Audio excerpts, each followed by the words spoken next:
Menga ko'p kishi aytadi, nima uchun ayollarni yomon ko'rasan? Aslida men ayollarni yomon ko'rmayman. Men fohisha sifat ayollarni yomon ko'raman. Chunki men ayollarga bir kun to'shakda yotadigan insondek qaramayman. Hozirgi zamondagi ayrim bir qo'shtirnoq ishdagi ayollar o'zini erkin his qiladi. Ya'ni o'zini erkak kishi bilan tenglashtiradi. Lekin vaholanki qiyin vaziyatga tushsa yig'lashni boshlashadi. Bitta narsani tushun.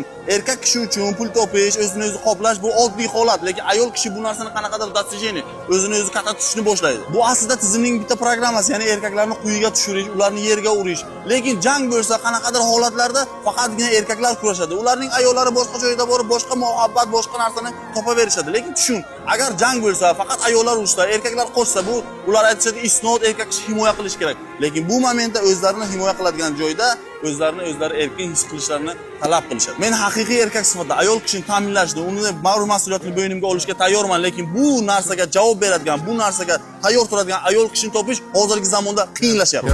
Drinking dope turned me to a superhero.